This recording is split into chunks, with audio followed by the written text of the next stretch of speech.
নমস্কার, অ্যাস্ট্রোলজার অপর্ণা দত্ত বলছি। আজকে আমার আলোচ্য বিষয় হচ্ছে আজকের যে ভিডিওটা, মানে যেটা আপনারা আজকে পাবেন, সেটা হচ্ছে কিছু টপিক নিয়ে, যে টপিকগুলো ফান্ডামেন্টাল টপিক অফ বৈদিক অ্যাস্ট্রোলজি। দেখুন, আমার বৈদিক নিয়ে অনেক কিছু আলোচনা আপনাদের সঙ্গে করার ইচ্ছে আছে, যেটা করলে আপনাদের কিছু কিছু ক্ষেত্রে ডাউট ক্লিয়ার হয়ে যাবে। এবং আপামর জনতা, আমি বলছি না সবাই অ্যাস্ট্রোলজার বা অ্যাস্ট্রোলজি ফিল্ডের মানুষজন আছেন যারা আমাকে দেখেন বা ফলো করেন, আমি তাদের ব্যাপারটা একটু আলাদাভাবেই ধরবো, কারণ তারা জানেন কনসেপ্টগুলো। কিন্তু আপামর জনতা, আমি বিগত জুন মাসে, মানে বিগত জুন মাস না, এই যে রানিং জুন মাস চলছে, দেখুন আপনারা যারা আমাকে আগাগোড়া চেনেন বা জানেন বা আমার ইউটিউব ভিডিওগুলো ফলো করেন, তারা জানেন যে আমি কেপি অ্যাস্ট্রোলজি করি। প্রফেশনালি আমি কিন্তু একজন কেপি অ্যাস্ট্রোলজার, মানে আমি যখন প্রফেশন করি অবশ্যই আমি কেপি মেথডে করি। কারণ আপনাদের কাছে এটা আমার মেসেজ একটা, যে এটা কেন বলছি আপনাদের জন্য। কারণ প্রথম কথা হচ্ছে, আমার দীর্ঘ 18 বছরের কেরিয়ারে আমি কৃষ্ণমূর্তি পদ্ধতি দিয়েই কিন্তু কেরিয়ার শুরু করেছিলাম, স্টিল এখনও করি। এবারে রাশিফল চ্যাপ্টারে আমি কেন ঢুকলাম, এবং রাশিফল যে জায়গাটা আছে সেটা ওভারঅল বৈদিক ফেনোমেনা। তো এই বৈদিক ফেনোমেনাটা আমি কেন সেখানে নিজেকে ইনভলভ করলাম, কারণ আজ পর্যন্ত আমি যতগুলো কোর্স করিয়েছি বা আমার যত স্টুডেন্ট আছে সবাই জানে আমি KP astrologer Aparna Dutta. Even আমার একটা আগের যে আমার ইউটিউব চ্যানেল ছিল সেটা ছিল অ্যাস্ট্রো টিচ।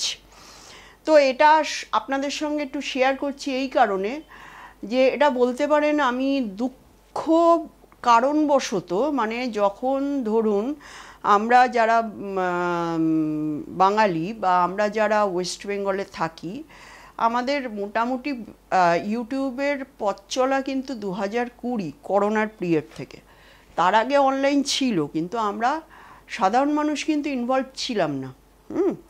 তো সেই সময় জুলাই মাসের আমার একটা চ্যানেল, কারণ আমি অন মিডিয়ায় কাজ করেছি, সেটা আপনার গ্রাউন্ড চ্যানেলে আমার কেরিয়ার শুরু, আমি নাম বলবো না আজকে ওপেন প্ল্যাটফর্মে।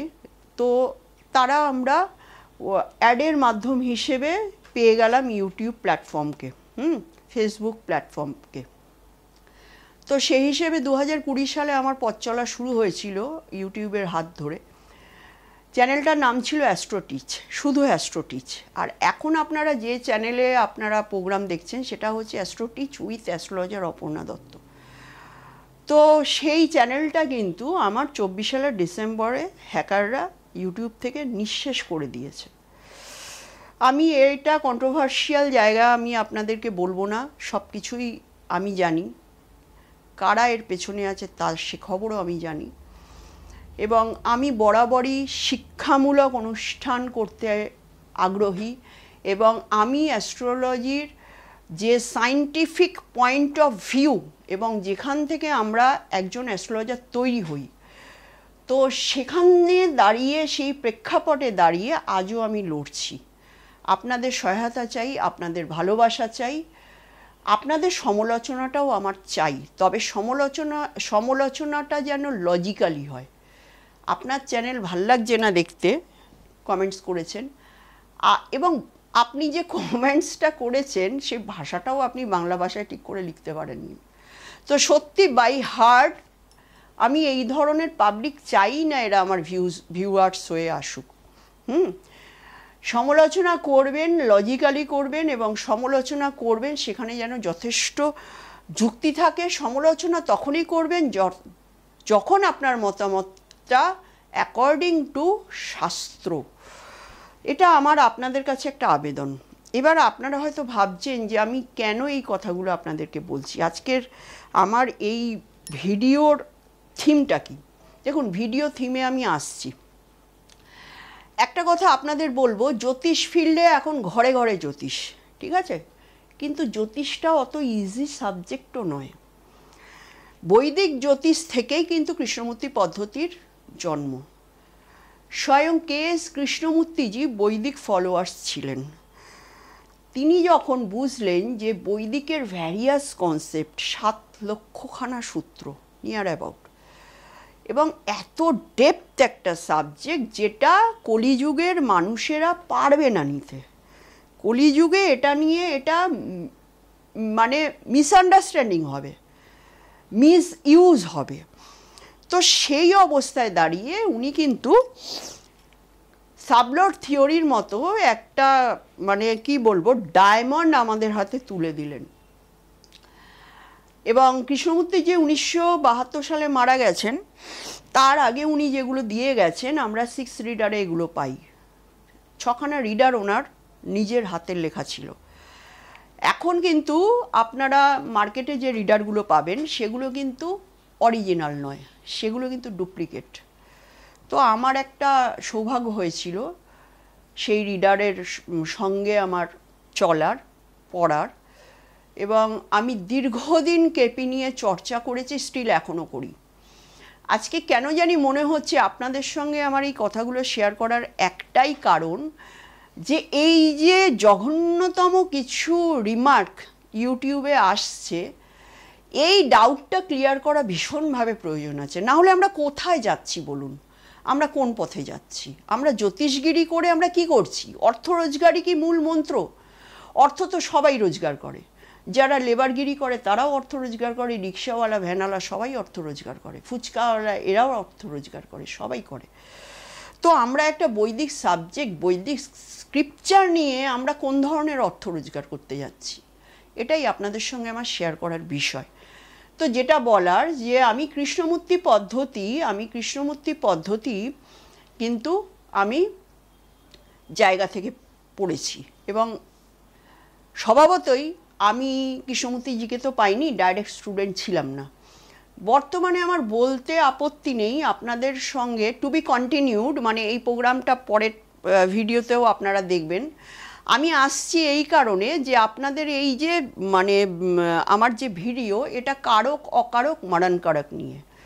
তো আমি ওই জন্য আপনাদের জাস্ট ইন্ট্রোডাকশনে বললাম যে কৃষ্ণমূর্তি পদ্ধতি, যেটা সব থেকে ইজিয়েস্ট মেথড অফ অ্যাস্ট্রোলজি, কৃষ্ণমূর্তিজি এত সুন্দরভাবে সাবলট থিওরি আমাদের কাছে তুলে দিয়েছেন, যে সাবলট থিওরি ইউজিংয়ের ওপর আপনি কিন্তু কোনো মানুষের স্পেসিফিক, মানে সে কী কারণে আপনার কাছে এসছে, সে কতটা শর্ট আউট করতে পারবে এই জায়গা থেকে, সেটা কিন্তু আমরা সাবলট থিওরিতে পাই, আর কোথাও থেকে পাই না। এইবার আমরা বৈদিক নিয়ে কিন্তু আপনাদের সঙ্গে বেশি আলোচনা করছি, জ্যোতিষরা। আপনারা ভীষণভাবে ডিমান্ডেবল টপিক এখনকার দিনে, সেটা হচ্ছে রাশিফল। আমি দেখলাম, নিজে পরীক্ষা করে দেখলাম। তো রাশিফলটা আদৌ কী? রাশিফলটা যেটা আপনারা সকালবেলা ঘুম থেকে উঠেই দেখেন, ভালো লাগে আপনাদের, আশা পান, জীবনে চলার রসদটা পান, বাট রাশিফলটা আসলে কি? আগের একটা জুন মাসের ভিডিওতে, কর্কট রাশির ভিডিওতে একজন বয়োজ্যেষ্ঠ মানুষ, আমি এটা বলেই আমি ভিডিওটা কমপ্লিট করব, পরের ভিডিওতে আমি কারক অকারক মরণকারক নিয়ে আলোচনা করছি। তো উনি আমাকে লিখেছেন যে কর্কট রাশির জন্য জুপিটার, বৃহস্পতির অ্যাসপেক্ট নিয়ে উনি আমাকে লিখেছেন। আপনারা দেখে নেবেন, কর্কট রাশির ভিডিওতে আছে। কিন্তু ওনার মাথায় এটা নেই যে কর্কট রাশির জন্য বৃহস্পতির যে মূল ত্রিকোণ ঘর, সেটা কিন্তু ষষ্ঠ ভাব পড়েছে, অকারক পড়েছে। তো আমাদের কিন্তু এই বেসিক জায়গায় কিন্তু আমাদের ডাউট ক্লিয়ারেন্সের দরকার। যদি এই ডাউটটা আপনাদের ভেতরে থাকে যে কোন প্ল্যানেট কারক, কোন রাশির জন্য অকারক, কেন অকারক, সেই প্ল্যানেটের দৃষ্টিতে কি আছে, বেসিক জায়গাগুলো যদি না থাকে আপনাদের ভেতরে ধারণা, সেক্ষেত্রে আপনারা কিন্তু রাশিফল ভিডিও দেখে কিচ্ছু মেলাতে পারবেন না। এ কারণেই কিন্তু আমি একজন কেপি অ্যাস্ট্রোলজার নয়, অ্যাস্ট্রোলজারের কোনো সিম্বল থাকে না।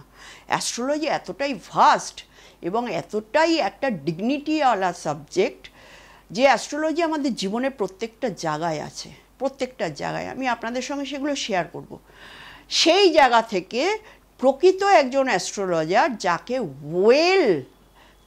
তাকে কি করতে হবে, তাকে নিজেকে শিক্ষিত হতে হবে। সবার আগে সেই শিক্ষাটার দরকার, যে শিক্ষাটা কিন্তু বর্তমানে রাহুর পিরিয়ডে রাহু গ্রাস করে ফেলেছে সবাইকে। আমরা এখন রেমিডি উপায়ের আমরা ধারক বাহক হয়ে গেছি। তো টু বি কন্টিনিউড। আমি কারক অকারক মরণকারক নিয়ে পরের ভিডিওতে আলোচনা করছি। ধন্যবাদ, দেখবেন অবশ্যই।